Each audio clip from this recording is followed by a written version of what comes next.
Hey everybody, Jay Young here with the Jay Young Show.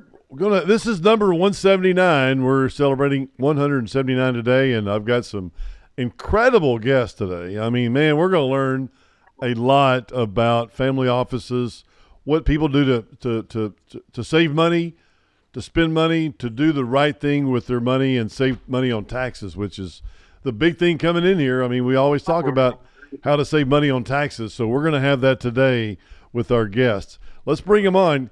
Avneet, I hope Kaur, Avneet Kaur, right? Yeah, Yeah. I mean, we've yeah, known each Avneet other Kaur. in Puja Sohi.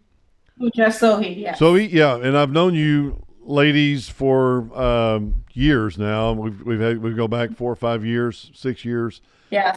throughout the different ways that we network. So welcome to the Jay Young Show. Thank you so much. A pleasure to be here. We're Thank you. very excited to be a part of your show. 179. Wow, congrats. Man, I feel like I'm older every day, and that does help when I talk about 179 episodes. Absolutely. But anyway, hey, we're gonna learn a lot today, and we're gonna learn about you're with a Core Investment Capital. Core Investment Capital. You can go on the website for these ladies right here. They are, I'll tell you what, they are go getters. They want you to make money. They want you to save money on your taxes. They're going to do your taxes for you. They're going to help you save money on taxes. They're going to help manage your money for you. So we're going to learn a lot today. So, Avneet, why don't you, if you don't mind, just kind of tell us a little bit about yourself. Just go ahead and tell us a little bit about yourself. Yeah, sure. I guess we could start the day I was born. No, I'm just kidding. I think you're going way too far. Right? Too far, too far. Okay, well, actually, in the last 10 years, we've been working on something very new and unique to the market, which is a family office model for the retail world, that is not so institutionalized and really capture the middle markets where really wealth is made and generational wealth can be made. So very much a legacy-minded mama myself. I met her about 8 years ago, and we ended up creating Core Family Office, Core Investment Capital, Core Investments and Annuities. We are about 9 companies deep in financial services. And a little bit about my background. I am ex-UCLA, ex-Lehman Brothers, recovering Wall Streeter myself. And very quickly realized in 2008 with the great financial crisis that Wow. something needs to change. And that holistic fiduciary point of view really brought us to creating this beautiful ecosystem where we are only reporting to the SEC, FINRA, the state governments when it comes to transactions, and have full transparency for our clients so we can make wiser, more efficient decisions that include investments that bring tax deductions. Yeah, more of a fiduciary, if you will. Very much so. Yeah, you said something about 9 companies deep. What is that? What is 9 companies deep? What is that? What does that mean? So as you might understand with the transactions that we deal with, whether it be tax filing or any SEC movements or fundraising, or just doing insurance deals or hard real estate asset movements on ground, we have license and authority in each one of them. So as you Wow. might understand, the licenses don't always play well together. So we have created a separate entity and individually reported each one of them to the state entities as well as FINRA and SEC so that not only are we held accountable, but our clients can feel rest assured that each one of these companies is a licensed entity run for a reason. And so on the transactionary end, we pretty much have our, I would say, our field to play with. We can touch anything and everything just because we're in financial services and have all of these companies under our umbrella. Wow, that's awesome. That's awesome. And then too, we're joined at the hip to help each other raising capital too. So we're joint venturing, if you will, with Core Family. King Absolutely. Operating is joint venturing with Core Family Office. Yeah, so we're very excited to do so. It helps us not only to understand your business very well because we're able to x-ray the businesses that we deal with, but also bring to our clients a clarity of what their money might be doing, will be doing from a global perspective when it comes to transactions. So Yeah, it's very important to understand who you're dealing with. yeah. Well, I bet. I bet. All right, good. Well, so do people get y'all mixed up when they talk to All the Avneet or time. Puja? Well, which okay, so Yes, all the time. All the We've been time. called sisters, we've been called cousins, twins, you name it. Yeah. People always think we're the same person, just two different personalities, basically. I'm totally fine with that. Her name is way easier to remember, and she picks up all her phone calls. So it works out great for me. Okay, so you're Sorry. Avneet and Puja, right? Puja, yes. On the right and left. The blue one is me. I'm Puja. Puja. And you're And the okay. one in the So black shirt is Avneet. yeah, and Puja, tell us something about yourself, or tell us what's going on with you, or how you y'all joined. There's a How lot did going y'all on with how did y'all us. join? I mean, we met 8 years ago when we were figuring out what we wanted to do for our own families, getting them situated. So we met at an insurance office. And when one Indian girl sees another Indian girl, we just start yapping like crazy. We very quickly learned about each other and what we were looking for. And the strange thing is exactly what I was looking for in my own little world. She was looking for the same type of advice for her world. Wow. And we couldn't figure out why we weren't getting this information. And that took us back to 2008, what happened then. And she calls me like 2, 3 days later and says, "Hey, let's go out for lunch." I'm like, "Okay, let's go out for lunch." She's like, "You know how we were talking about strategies and advisory, how it's so segregated? Everything is siloed and we don't get the same information that the ultra high net worth clients get." She's like, "Well, why don't we open up our own shop and do this not only for ourselves, but bring it to the market?" She's like, "Think about it and let me know what you think." I said, "Okay, fine." Went home, talked to my husband. He's like, "It's really up to you what you want to do. I don't know what you want to do." So I call her up the next day. I said, "Hey, so I quit my job. Let's go. Let's create this family office." And that's literally how we started 8 years ago. Wow. And every single time one of our clients said they're looking for something specific that we didn't have in our wheelhouse, we went out and got licensed for it. Yeah. Wow. And that's why we have those 9 portfolio companies that Avneet was talking about. Wow. Wow. So what do you spend the majority of your time in? Is there any particular one that you spend the majority of your time in right now? Yeah, I think core family office is the majority time spent for us, and tax family office as well, because those go hand in hand. When you look at someone's taxes and you see that they're paying way too much in taxes, even though their CPA did everything that they possibly could for them, then why is that still the case that they're still paying 300K? Or more. Or more, yeah, for 300 sure. is conservative. And what we'll do is we'll do a deep dive on their taxes. We'll look and see what is causing that 300,000 or more in taxes, and then we'll start strategizing on our end and advise the client on what alternatives that they have that they can utilize to mitigate those taxes. There's 18,000 tax strategies I out call there. them coupon code. So yeah, so what we end up doing is spending that space in between investment and taxes, and it's like a super tight-knit community of this. I call it like a Venn diagram, right? Because it intersects that intersection between taxes and investments, and that's where we spend the majority of our time. So it is core and core companies by default, just because if we're bringing in one solution, it's usually from a One of the- perspective of these solutions. Yeah. So Wow. I mean, it can be anything pretty much, and that's why we partnered up with Jay also, because he has a tax strategy that we can utilize, and who else to go to but him then. Absolutely, 100%. I like it. I like your strategy there. Sounds good enough. Thank you. But yeah, but core family office. So when you say core family office, CORE family office, and that's so you have clients that you manage their money. Is that with a core family? Yes. Many different.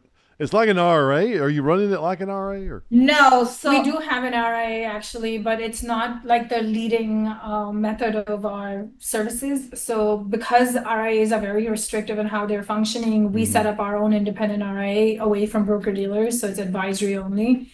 And it only comes in if requested by the client, but consider us most like an advisor that can pull in any part of the transactionary aspects as needed, RIA being one of them, insurance being another one, real estate, taxes, lending. so think of us as a McKinsey merges with BlackRock and they have a child. We're that brainchild. That's core family office. There you go. Yeah. But I love it. Yeah. Man, that's great.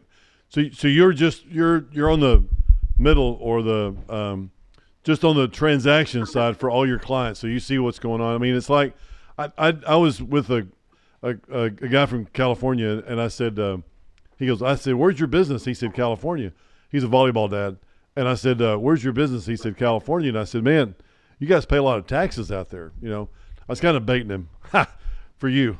And I said, well, you pay a lot of taxes. He goes, man, there's nothing. I wake up every morning worried about paying taxes in California. He said, there's nothing I get. Yep. It's like every day I wake up, I think about it. I go to sleep thinking about it. He said, you guys in Texas may think about payroll as your biggest number one. I go, yeah, that's it. I mean, payroll. And he says, we think about taxes more about it every day. And I said, man, you know, we got to get with Avneet and find out. We got to find out about your taxes. How can you save money on taxes? So this is great for people out there that may not want to.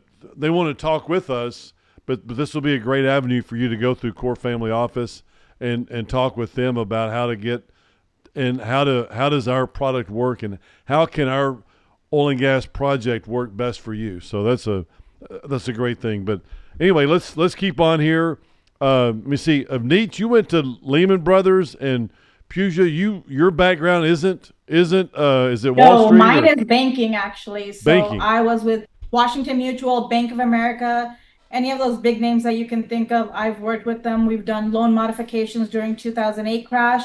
So I had all the headache stuff. Oh, all right, great. And I tell you what, these ladies had an incredible cruise I didn't get to go to.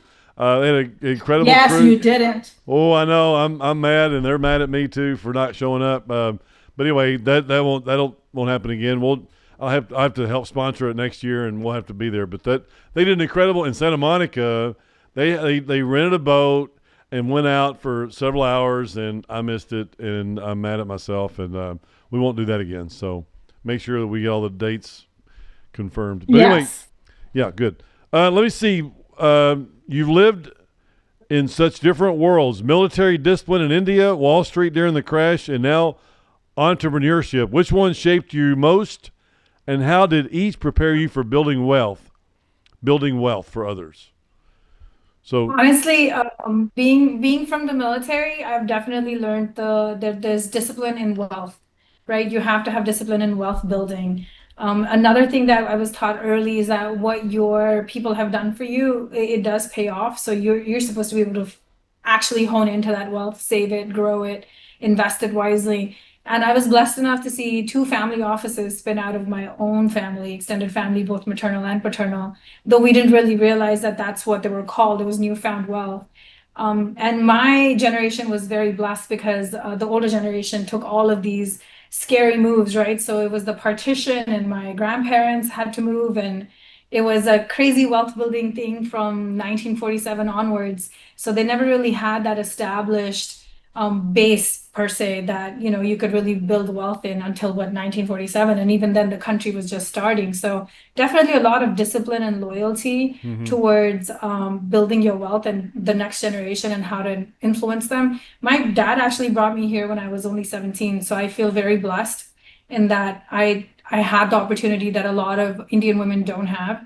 So I would say in all, when I saw my family function and be able to grow their wealth, invest their wealth, and become a global family from 2 different directions, it really brought a lot of interesting things to mind. And my dad has been in real estate forever, so kind of grew up in that, the long forms of filling up loan applications for clients, and really understood taxation from the inside over the last 30 years of my life. yeah, But yeah, I think every experience is unique, and understanding that you don't really need money to be happy really comes from the mindset of being in the Army, growing up on base camps. I think my wealth was more so the beautiful sceneries, the rivers that I grew up around. It was less about all the stuff that we had and more about who we have with us. right. Wow, that's great. So, Puja, tell me why the plug-and-play family office might be the smartest move for entrepreneurs after a big exit. Why do you need somebody after you scale it and sell it and you got plenty of money? Why is it important to find somebody like you after they have an exit? Well, because one, structure is very, very important. If you exit and you don't have another vehicle to take that money into, and you take that personally, do you know the amount of taxes you're going to be paying? It's up the wazoo. And you don't want to be in that boat where you're scrambling at the last minute trying to figure out how to mitigate $1 million in taxes, $2 million in taxes. It's the ulcers that we talk about in California because of the taxes we pay, those are real.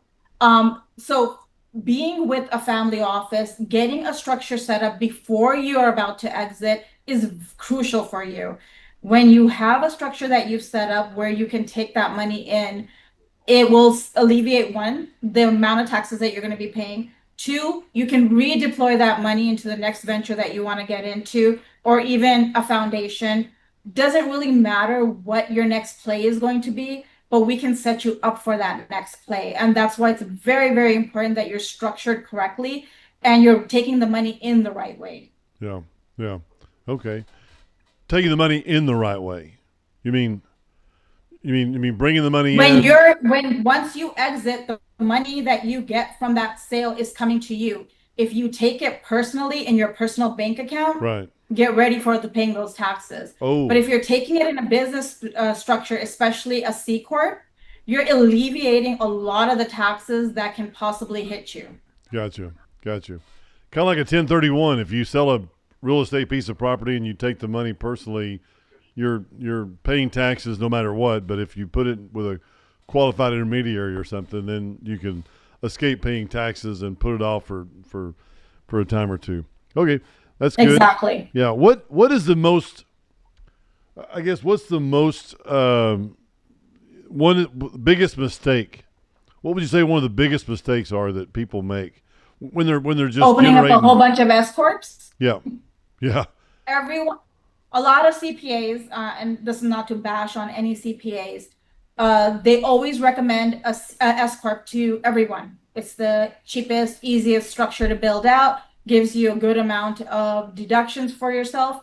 But when you're in a business and your business is growing exponentially, you need to have a structure that can really take care of that money that's coming in, also can take care of you. The fringe benefits that you can build out from a C corp than a S corp is miles apart. And when you're getting taxed, it's really miles apart. When you're in a C corp structure, because it's a 21% tax rate, you're paying less taxes on it. Yes, I've always heard of the double taxation. Oh my God, you're going to be paying out of your nose. That's not the case. It's just how you take in the money, how you actually deploy the money is how you get taxed in a C corp. So if you do it the right way, have the right advisors that are advising you on how to do this, right, you're not going to be paying that much in taxes. Now, how about setting up a C corp and not understanding that you need to actually reinvest that money consistently? We know somebody that's sitting on 8 to 10 million in their C corp and it's all stuck money because they did not deploy it. And so it's a position where there are so many, like S corporation, I would say definitely the largest mistake by far that we notice. But people who are grossing over $1 million are in S corps. That is a dangerous game to play, and it doesn't get any better. So at 2 million, your problems are not just twice as worse, usually 10 times as worse. Wow. Because your taxes are much, much higher. Wow. So we'll talk about that in just a minute. Jordan, hey, how you doing today, Jordan?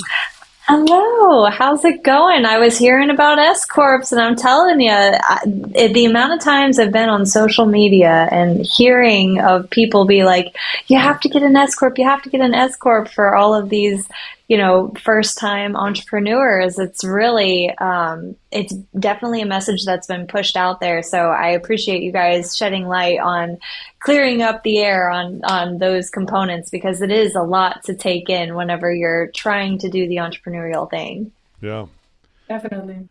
Yeah. She's about 2 seconds behind or something on her talk. But anyway, we love hearing you. We love hearing you, Jordan. But she texted me the other night and said, hey, how do I set up a 1031 or an LLC or S Corp or LLC. something? Yeah. And I was like, I have no idea. I should have said call Avneet or Puja. That's what I should have said. That was not my answer. Yeah. I'm sorry. I said now you know that your answer always is call Puja or Avneet. Exactly. Call Core Family Office. That's it. Nothing else. Well, that's what I need. We need to work closer, and I need to understand, because you're right. I mean, we've known each other long enough. We trust each other. We know we can trust each other what we're doing. So now we can just be the go-to. Because I don't know, Jordan, did it work out when I said Ask Chat GPT. Hey, 62, you know, you ask 62 years old. ChatGPT and it gives you a lot of generics, right? And it's like, okay, you could do this, this, and this, but whenever you're able to connect with somebody and have that direct advice right off of the bat, well, that's where I think I got a couple of beautiful ladies that I can introduce you to. I know exactly who to do this with. I'll tell you what, unbelievable. Hey, great. Okay, well, Jordan, thanks for being on. Let's continue on. We've talked a lot about exits and about structure, and not just when you exit. We've talked a lot about the what you need to be in, what kind of a S class or C or LLC or whatever the case may be, set up in the very beginning, and then afterwards, when you exit, how do you exit? I mean, I'm sure a lot of people don't know, and they just sell their business and they get the money in, and if they owe 40, 50, 60% in tax, they just pay it and then move on, and just, it's like that's what they feel like that needs to happen. But how does this, can you give us a good example of somebody that sold their business and that you helped save them money, but if they wouldn't have gone to you, they would have spent X. You know what I'm saying? Maybe was it a white paper or something, or a good example? We can send you a white paper on it for sure. But right Yeah. now, I guess Avneet can give you one of the examples of one of our clients that we actually helped out with this. Clients and family. Oh yeah, Actually, family but too. let's not talk about family. That'll be easier to trace. Let's talk about. We can't get generic when No. it comes to family. No, you can't. I don't have very large family, but so one of my favorite cases is a tech entrepreneur, and it's very typical. It's Indian tech entrepreneur. Background is Indian, born and raised in the US, very traditionally taught in schools, and a fantastic brain, right? So he's created not one but multiple different companies. And one of his exits, actually the first one of his exits, at the time of his exit, he actually bought a plane. So that was a Section 179 at its best, because he already knew exactly how he was going to move. He just needed help and guidance and structuring and movement in cash flow, because you can't really realize that money directly. It has to land in escrow before you make movements like that. And that saved him, I think, 1.6 million in taxes. Mm-hmm. And Wow. that was not a very big plane. It was like a Cessna. He goes up and down California coast. Yeah. That's one of the typical ones. I mean, I always recommend a Oh my yacht. God, yachts, Yeah. planes. Yachts and planes, the For easier sure. ones, especially the smaller ones that, you're gonna do parties on, that you might take your friends and family, that you might Oh no, we've turned it into a entertain. business too, Yeah. because we used it for chartering, and then we used it to do party events at. Then we did it for That was a it was restaurant. food tasting. Yes, The so restaurant. we did a whole bunch of different things with that one. Yeah, so Yeah. it's like how to use that Section 179. So you're accessing your capital to purchase some movements. Those are like the more commodity stuff. And then we also had somebody that obviously sold the real estate, rolled it over into DSTs, didn't want to realize taxation, a whole bunch of DSTs. Yeah. Oh, then we had one client also who had a huge, I think their tax bill was like 750K plus. They did a small sale, and they were like, well, what do I do with this capital gain that I'm going to be having? We told them to go into oil and gas. Oh yeah. So we definitely like oil and gas, because we are realizing, though, even though all the ESG and the nuances are coming up, the current data centers are functioning off of oil and gas. The current infrastructure still needs oil and gas. So we definitely have been talking more and more with our doctors that have over $1 million in taxes due. And they're testing tax strategies, and they don't want like an easement strategy or something that We've utilized a those charitable, before. a charitable strategy, right? Yeah. Like building out a foundation that might not be charitable quite yet. They're young. So we've been talking about, our current couple of people that we're discussing with you, Jay. So Yeah, Yeah. we've showcased oil and gas to several people actually, Yeah. I think. And the fact that one, you can get 100% deductions on it, that's amazing within 2 years. within 2 years. And then on top of it, you're earning income from it too. Yeah. So Right. there's not a lot of strategies out there that you can utilize that give you best of both worlds. Yeah, income from your tax reductions just is like cherry on Yeah, top of it everything. is. So, Well, that's the reason why So oil and what- gas is so popular. It's just incredible popular project or product, especially end of the year with people. But the good thing about ours, and this is probably what Jordan was going to talk about, was, we do things differently. And how do we do things differently? Well, I wrote the book, The Upside of Oil and Gas Investing. I don't know if I've sent you ladies books. I know No, Jordan, you haven't. I Cheers. can't believe it. I'm sorry. My fault. So hurt. My bad. It's Laura's fault. No, it's Tracy's fault. No, just kidding. We'll blame somebody. But I will sign a couple of books for both of you to make sure that you understand it, because I've literally waited my entire career. I'm a fourth generation oil and gas guy.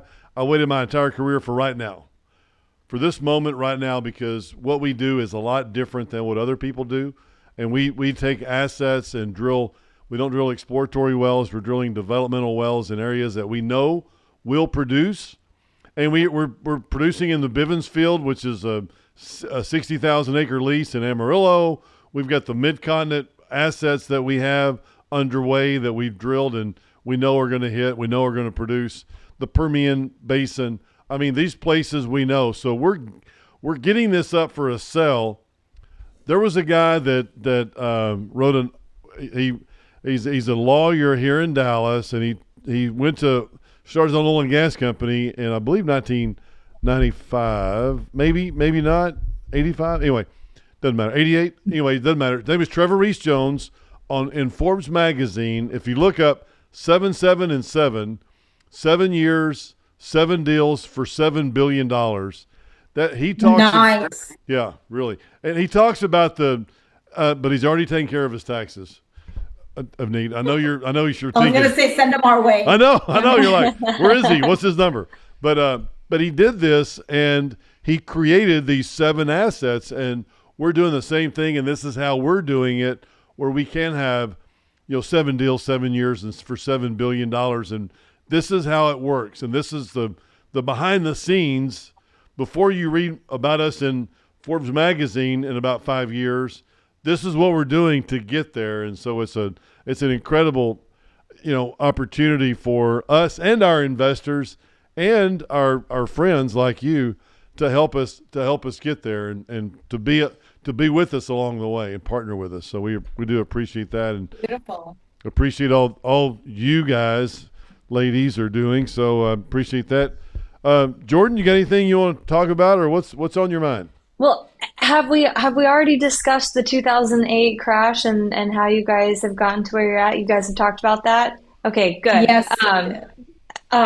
So have you asked the question, Jay, of if they were to go back and start all over again and build their wealth back up, what would they do? I have not asked that yet. I haven't asked that yet. No. That I already know. I've dreamt about that myself millions of times on what to do differently. 1, I would have set up my family office structure. 2, I would get a lot of life insurance, that too, cash value life insurance, tuck a lot of money away in that sucker, mitigate my risk in the stock market, absolutely 100%, and then use Avneet as my advisor to take care of everything else for me. Wow. Oh God, it's a lot of You pressure. know, Right? So I have a question on the life insurance thing, because of course you have the TikTok influencer out there that says, put everything in your life insurance and borrow against that and do that kind of thing. So do you mind shedding a little bit of light on the myths and the facts that go along with life insurance and what the draw is for that? Oh God, this You're is the expert. That's when I met Puja, that's the same exact question I asked her.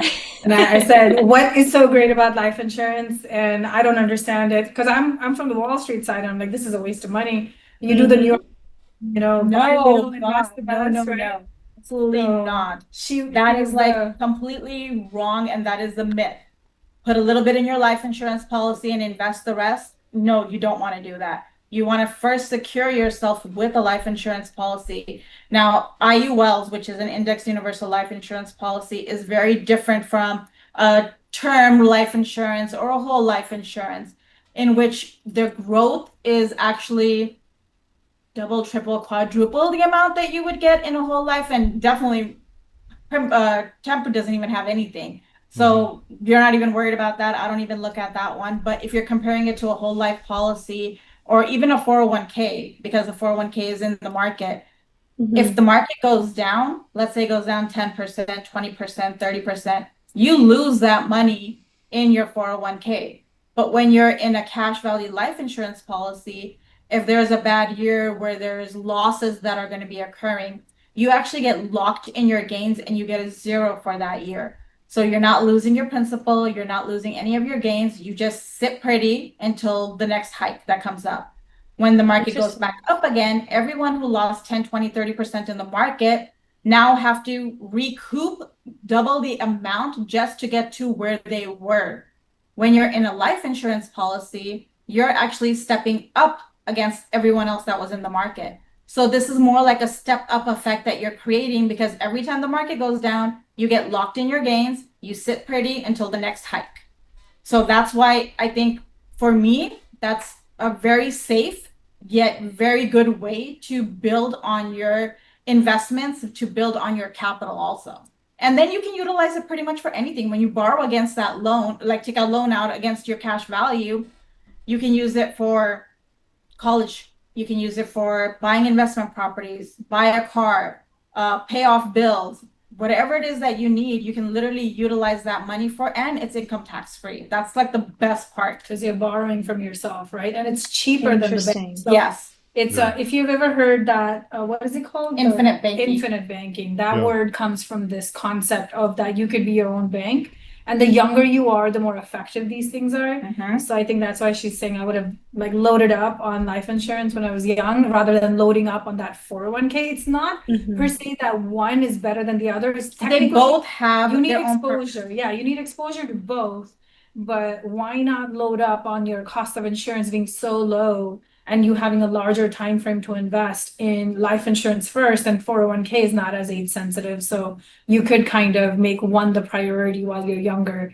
And I would really say that in the end of the day, when you're talking about life insurance, it's a very I would say non-risk, but also like a fortress product. That's why I loved it, Mhm. because no one can take it away from you. The IRS can't come after it. You can't get sued for it. So if you declare bankruptcy, nobody can touch it. So it's a Oh. very, very protective product. And I have two daughters and I wanted to secure them. So not only was it nice to think that, this money is for sure put away for their use forever, but that no divorces and bankruptcies and student debt or IRS levies can come after it. It's not an asset. So because it's not an asset, it works beautifully for you to be able to utilize it in so many different ways. That's what bonded us, by the way. We were just like, oh shit, we should do business together. And then boom. No wonder people call y'all sisters. I mean, you finish each other's sentences, you start each other's Yeah. sentences. Yes, and- we do. We Man. got that from day one, actually. And that's Yeah. when people were like, are you guys sisters? And that kind of planted a seed in my head saying, I've never heard that before with any human being on earth. I Wow. actually have never completed anyone else's sentences but hers, I think. It's weird. Our husbands do each other's. Oh, yeah. Oh, wow. He's like, just stay at the office. You guys stay together all the time anyway. Just stay there. I'm like, okay, I just won't come home. So the biggest thing with your company is not only just how to set up companies to make sure you protect assets. You're protecting assets. You're saving money on taxes, and you're building wealth. And you're building wealth through the stock market and also other investments, I'm assuming. What's your favorite? Yes. What's your favorite three investment strategies besides oil and gas? Or with oil and gas? No, I'm just kidding. 'Cause we're in the oil and gas business. But if Yeah, I was there going to utilize oil and gas as one of my strategies. You took it away from me, Jay. Oh, I'm sorry. Puja, which one's your favorite, if you will? Which one do you like the best? I actually love everything real estate.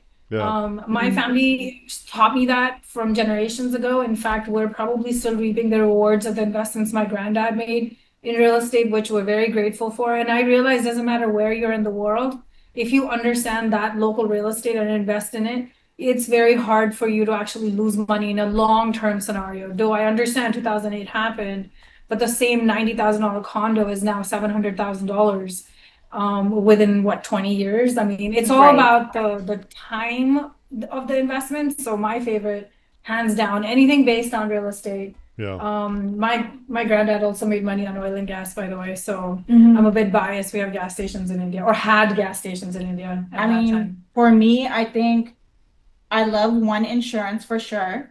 That's one of my top. And then gold is my other one because Jay took away my oil and gas. So gold is my other option that I like to get into as well. Yeah. Yeah. That's great. And I tell you, when you read the book, when you read my book or listen to the audio book, whichever one, and I can send you links for both. But when you read the book, it's like I took our model from an oil and gas, a real estate guy, an apartment guy that wanted to value add. You know, in 2015, I was on a chairlift with the guy David Moore, who started Night Vest in 2007. Yeah, 2007, before all the crash, and this is the best time to ever start. Multi-family, a multi-family business. But I asked him one time on a chairlift. I said, "Hey, how's business?" And he said, I've got more money coming in than I do apartments." And I said, "Man, that's not my problem with oil and gas. I don't have any clients coming in." And I said, "Can you just share with me, how do you structure your deals?" And I'd never heard of this value add. Here it is, 2015. What's that? 15 years ago. I'm 50 years old. I'm on a chairlift, and I'm like, "How do you structure your deals?" Never heard about this because I'm in oil and gas. And I said, "Oh man, I tell you what, I know that's the same that we can do with oil and gas. We can value add, and then we put together the 7 deals, 7 years, 7 billion, and all that, just to think about what it is." And so I admire companies like ours that have done this before, and I've studied them to see exactly what. But it's like real estate, It's real estate, but it goes like this. I mean, if you buy right, you sell right, you can make 10 times your investment, but still you can mitigate as much risk as possible with oil and gas by not just when it goes down, don't sell. Wait till it comes back up before it sells, because it will come back. I mean, it's like Barry Sanders trying to catch Barry Sanders, from one defensive end to the next. He's like, "Hey, don't worry that you missed him. Here he comes. He'll come back again here pretty soon." And it's kind of like oil and gas prices, and being 4 generations, man, I've seen it up and down so many times, and it's the same thing. So I love the real estate model, and we do real estate not as much as I should, but in a few years, I know we're going to partner. Avneet and Puja, we're going to definitely have to partner on those, because you guys have some incredible contacts. They're great. They're a great company to know, and great contacts in this. So it's really great. Thank you. Yeah. Yeah, we're definitely gonna collaborate on the real estate side for sure, oil and gas, because I think it's just a matter of time that people understand that oil and gas is still the spine. It is. I mean, everybody's trying to go ESG friendly, but that's going to take a very long time for it to be completely net zero carbon. I mean, net carbon zero. We're miles away from that right now. I think oil and gas is here to stay, and it's one of the, I think, most reliable strategies out there that you can utilize right now. Yeah, whenever we talk about investments, we always talk about a long-term horizon of holdings, even though, I mean, I have some crazy, right? We have some crazy day traders who invest in crypto and have no insurance and live life on the edge. And I'm like, all right, but I don't want to be signing off on these. That's all on you. So for us, we look at 5-year, 10-year holds, 20-year terms. We want to be able to plan with the family long term. Yeah. And definitely, it's not about one being better than the other. It's about what is the right time for, and how to actually find the strategies that work for you best. Yeah, you just have to hedge yourself with the strategies. That's why there's so many out there that you can utilize, but don't use them all at one time. Yeah. You're just going to cause red flags galore with the IRS. Like, don't do an easement and oil and gas and do something crazy like at the same time, and then tell the IRS you have zero tax bill. Like, that's they're gonna come after you. That's audits galore. Yeah. No, that's great. I appreciate that. I tell you what, it's a lot. What is the biggest problem that people have with your industry or people that walk in the door and go, "Hey, yeah, I want an assessment." They have a problem with paying too much in taxes, or is it how their companies are set up initially, or is it Is it how you help them save money on taxes at the end of the year? I don't think y'all do tax returns. I'm sure We do. you do tax returns. We have Okay. our tax family office. We Okay. had to do it because we were recommending strategies that the CPAs on the ground didn't know how to execute. Right. So we wanted to make sure that not only are we recommending the strategy, but are able to actually execute, deliver, and do the tax return, so it's all done correctly. Yeah.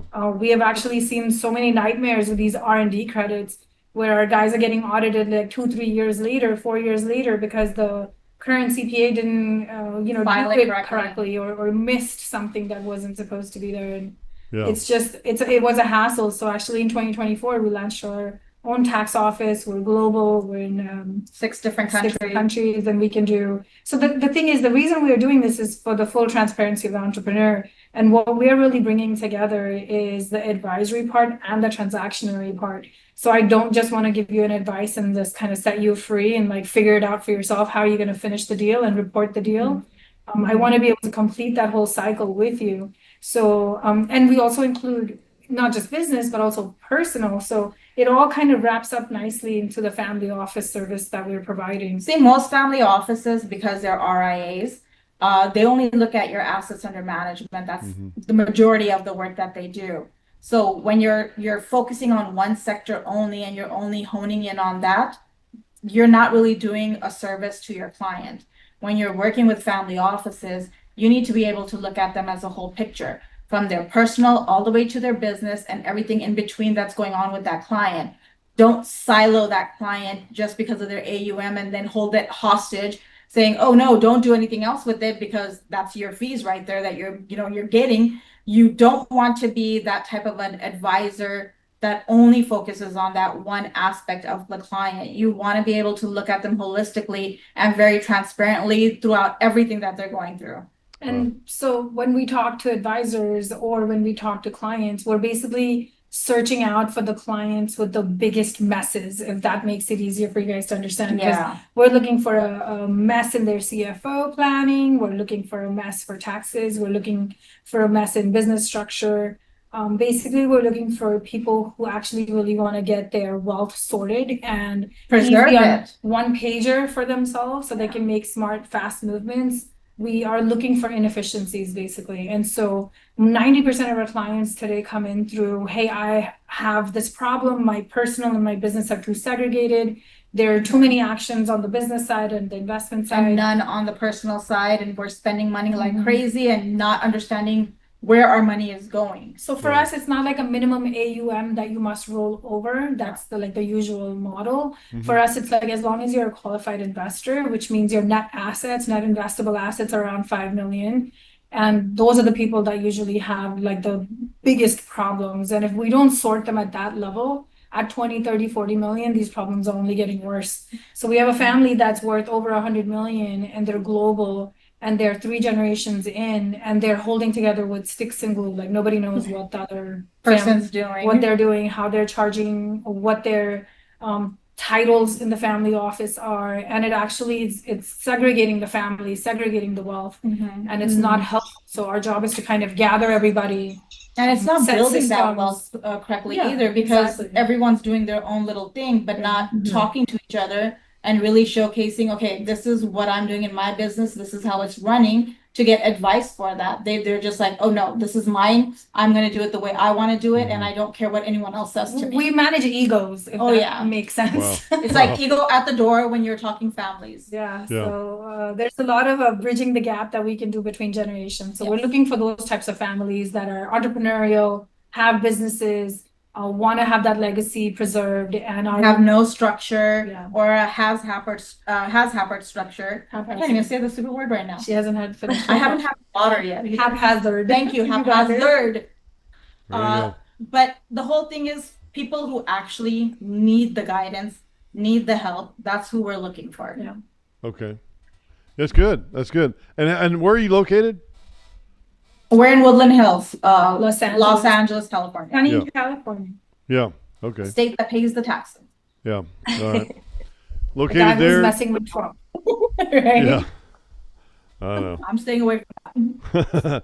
And your website is corefamilyoffice.com or? That's correct. corefamilyoffice.com, and you are open for assessment, or do most people come in through the website? Do they fill out anything on the web? Is there an assessment on the website? Yeah, there's a form online that they can fill out a questionnaire to get access for a meeting. They can go to our LinkedIn. They can see us on Insta. They can see us on Twitter, on TikTok. Twitter is gone. Oh, God, please. Facebook, you name it. We're on every single social media platform out there that you can talk to us on, because we go live every single day thanks to Avneet. Yeah, I harass her to do lives. Like, it doesn't matter what you look, and she's always glammed up diva, and I'm always like the gym rat, just showing up from somewhere and going somewhere else. Yeah. But we're doing lives, and honestly would love to do assessments for people who really want to accomplish that legacy in their life. Yeah, that's great. What's the most important thing that you see in a family, or see? What would you help? How could you help a family the most, or what is out there the biggest problem that? If you could finish this sentence, if you had the biggest problem that families have today, it is what? Preserving wealth. Setting systems. Preserving wealth. Is that how they make it, or spend it, or I guess make it and spend it, or set it up in the I guess, because they can waste a lot of it in taxes, I guess. Yeah. Is that? Yeah. Yeah. So it's basically making sure that wealth lasts more than one generation. Yeah. It's that legacy play. They don't have systems. The first generation was busy making that money. The second generation is learning how this works. And the third generation usually loses it all. So if we could get some systems in place by the first, second generation, that usually preserves a lot of that headache in the third. Yeah. All right. Jordan, you got anything you want to Well, I have, of course, my last question, but I guess, what is a safety net, or like a safeguard that's put in place to ensure that that third generation doesn't get their hands on it and lose what was built? I know we've talked about life insurance policies, but is there anything else that's kind of like a safeguard? Absolutely. Creating a trust for yourself. When we talk to our clients, that's one of the first questions we ask them is, have you set up your trust yet or not? And literally 90% of them are like, I thought about it. I did the paperwork, but I never filed it. Or there's a template that I'm looking at, but I haven't done anything with it yet. So I'm like, okay, nice. Yeah. So yes, trust is a really good safeguard for that third generation, because the types of mandates that you can put in that trust to make sure that third generation doesn't waste the money and blow it all off is a lot. I mean, the types of things that people, unique things that people put in there, it's crazy. We've seen a generation where the father said that if the grandkids marry somebody out of their religion, that they would be thrown out of their trust. So it can get very specific. It can get very, and then the other one was that the father said that if the daughter is going to receive any money, first she has to complete college, has at least a BA, and then she needs to be working, making at least minimum 60K in order to start getting any money from the trust. Wow. And he'll match it. Whatever she makes, he matches. You can get very specific. Right? I love that. Then you can give. Yeah, you can give every generation some rights to be able to change laws within the trust or build their own. But the usual methods of preserving wealth is definitely holding a trust, and then also a private foundation. There are a lot of activities that you can do in a private foundation, also save yourself taxes. Plus, you can also build in some charitable work for your next generation so they can really see how hard it is for the rest of the world. Yeah. And that builds in some moral characters and values as well. So philanthropy is pretty big on our... And start them young. Yeah. Don't wait until they're 25, 30.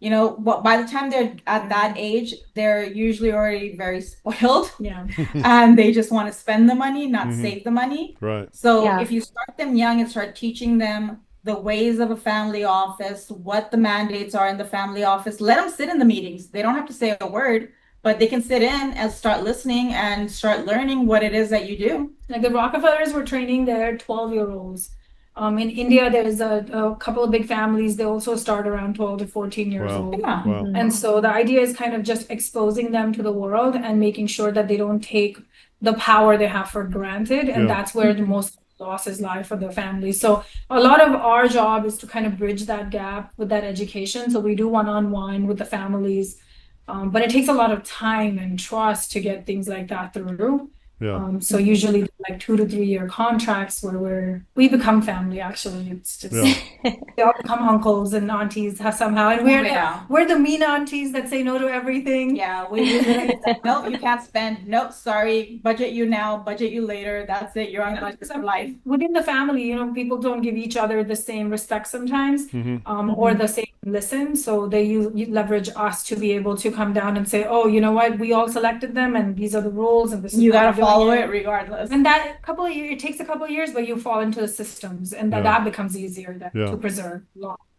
But yeah, it's never just one solution. It's usually There's a layers and layers of it. That's why the family office structure works really well for a lot of wealthy families, because now they can really control how that wealth is going to be utilized. Yeah. And once you've Absolutely.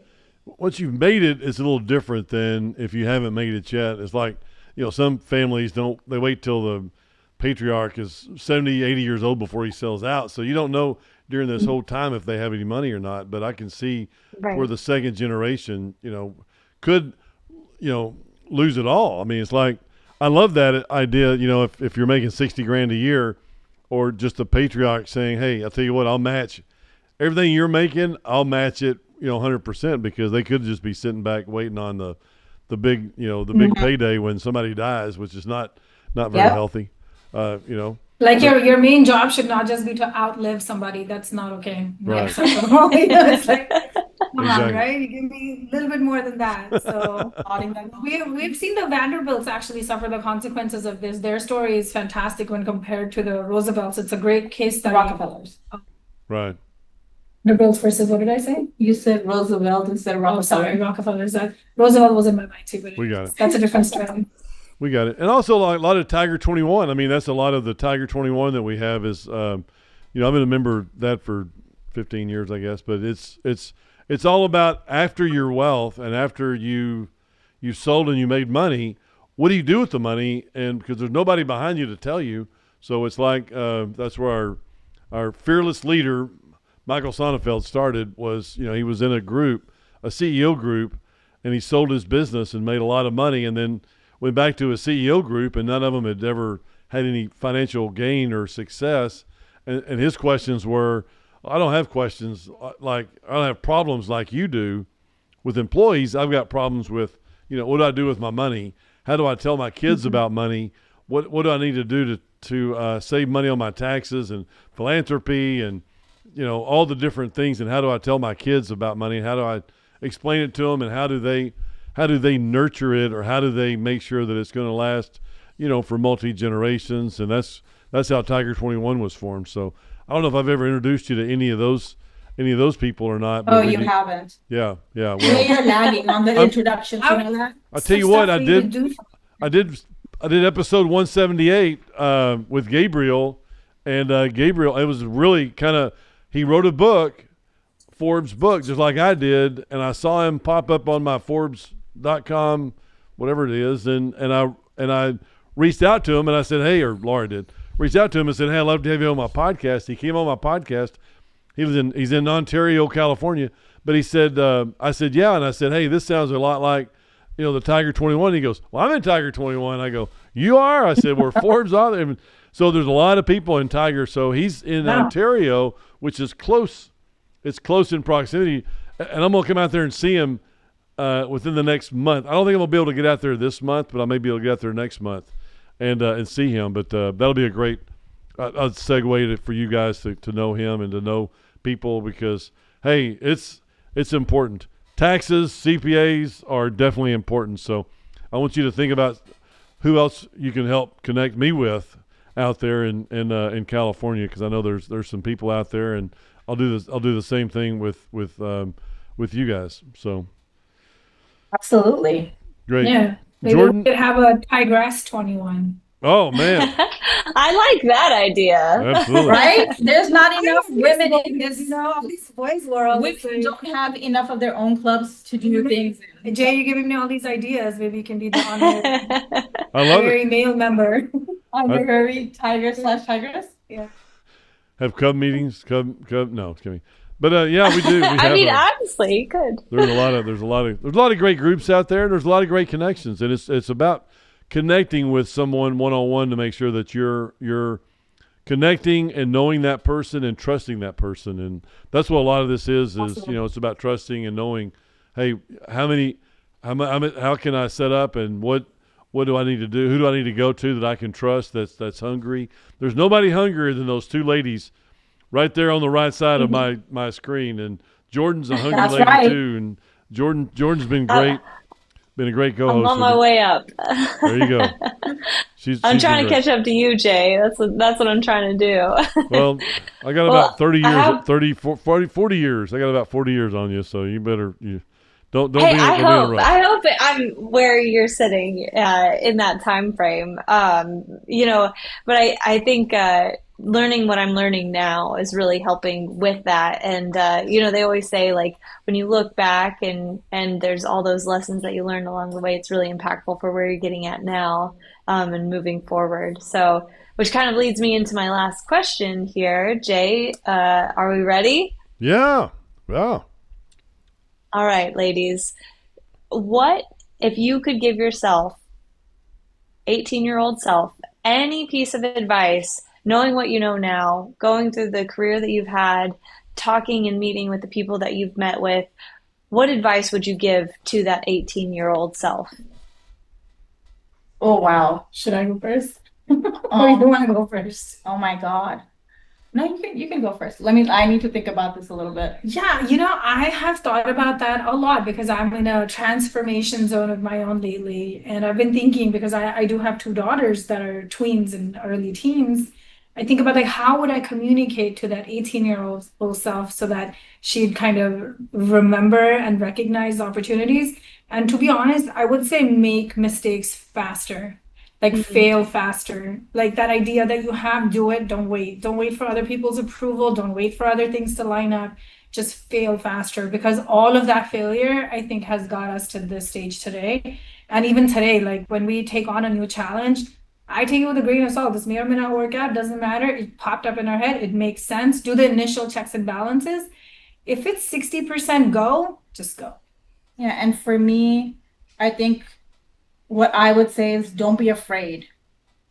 Don't be afraid of challenges. Don't be afraid to put yourself out there. Go meet people, introduce yourself, find out what other people are doing, learn from them, learn from their mistakes too, instead of just, yes, absolutely make your own mistakes, make them faster for sure, but learn from others too. They have so much wisdom that they can teach you that even if you learn one little thing from them, it'll make your life 10 times better. So definitely have an open mind. Yeah. That's I love that. I mean, the mistake thing, because I know that there's a lot of people out there that have made a lot of mistakes. We have too. I mean, it's like for an oil and gas company and what we did, it's like, there is, but you got to pivot. Make sure okay, let's don't continue doing the same thing. What do you call that when you do the same thing over and over again and don't? Insanity. Insanity. Yeah. All the women know. That's one of my words of the week. Insanity. But it is, but to make sure that you pivot and think, okay, hey, let's don't do that anymore. What else can we do? And that's why I said earlier. I said, I've waited my entire career for this moment, and this moment is, where we are in Fund 3 right now, and what we're doing to build assets for clients, and we're really, really excited about that. And I tell you, with Avneet, I mean, 17 years old from India, joining Shearson Lehman. I mean, that's great. I mean, how did you get a job there, or what? I mean, I know we could talk forever about this, and I think that's an incredible story. And Puja, I don't know your commercial banking experiences and all, but I'm sure there's how you got on with the big boys is it's tough. So, but I tell you what, if you want to know more, if you want to set up your company in the right way, and if you don't want to pay as much taxes, what you're going to do is you're going to call Core Family Offices. And these ladies, I tell you what, I worked with them for a long long time. I've known them for a long time. I haven't worked with them for a long time, but I know them, and I know one thing, and they're on it, and they do not let it go one day past what they need to, and they're going to make sure that they work for you, the investor, the patriarch of the family. They're going to make sure that you do everything you can to help save money on your taxes, and they're going to help you 100%. So is there anything Avneet, is there anything that I've missed that you want to conclude with? No, I think you covered everything. Thank you for this opportunity. It's been wonderful to just kind of also sit in our own soup per se, and like, this is what we really do. You can forget that you're kind of in the grind every day, but thank you for giving us this opportunity. Much appreciated. Absolutely. I think y'all are awesome. Puja, do you got anything that you want to add? No, I think we've covered pretty much everything. Oh, yes, I do actually. We are hosting a golf event, which is coming up on October the 15th. It's a pitching event, actually. So at every single tee box, we are going to have a startup pitching. So this is something new that we're doing. We're collaborating with a few people on this. That's during LA Tech Week. So if you're out here, definitely join us. Wow. Or if you want to sponsor. Yeah, if you want to sponsor, Jay, we are looking for sponsors now. Always looking for sponsors, right? I knew there was something for this. Do you play golf? Yeah. No. Oh, does he play golf? Should I say no? Yeah. I just got back from Scotland. Yes. I played eight times in 7 days, and I have my back. Oh, wow. I don't know if my back will be. My back will be fine by October. You kidding me? Man, that's a long time. Yeah, it will be. So will your checkbook that you're gonna write a check to us for sponsoring. There you go. I love it. And we're gonna work together on many different things. And I love these ladies. I think they're just awesome people, and I know they're here to take care of you and to take care of everything.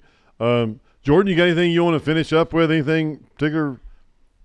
I don't really think so. I think that this sounds like if you're wanting to learn more, like you said, not just about taxes, but also preserving that legacy and moving forward with confidence and strategic initiatives. I think that obviously Core Families is the way to go. Yeah. Well, and two, they have incredible advisors and people they've talked to, and people that two really incredibly bright ladies, but also too, they have people too that if they don't know something, they're not going to just assume that they do know. They're going to go to other people, and they're not going to try to drill an oil and gas well. I don't think. I mean, you may decide to. Jay, I watched Landman, so you never know. All right, there you go. Landman 2's coming on. I'm going to be watching season 2 pretty soon when it comes out, and then maybe I'll come out there and be like, you know what, Jay, step aside. Let me do some dueling now. Has her hair and makeup perfectly done, and even hates walking in New York streets. Okay, Oh my so God. her being on oil, she's like, what's Man. happening anytime soon? That's a moneymaker right there. I'm sure it's pretty. Money maker. I love it. I tell you what, too, we're going to have you ladies out for one of our drills. We're getting ready to frack 2 wells in Amarillo, and we're getting ready to drill. We're going to be drilling in Amarillo and also in the Panhandle. We'd love to have you out. There's the we'd Permian love Basin. to come out. Y'all should. I'll have my hat on. Good. Let's go. Good. That's awesome. That is great. I'll be out there next week. But anyway, I'll do some film. But you are welcome to come out as we're doing it, which will be great. And Jordan, you too. Send us some film. Me We'll too. tag you on that. Yes. Absolutely. All right, great. Well, thanks, ladies. We do appreciate you, Thank and you. we look forward to staying connected and working together on many, many huge deals this year. So all the best, Absolutely. and we'll catch up again soon. Thank you very much. Thank you, Thank Jay. you. Thank you, Jordan. Thank you guys for your Thank time. Appreciate it. Bye. Absolutely. Y'all subscribe down below and make sure to call the Core Family office. Here we go.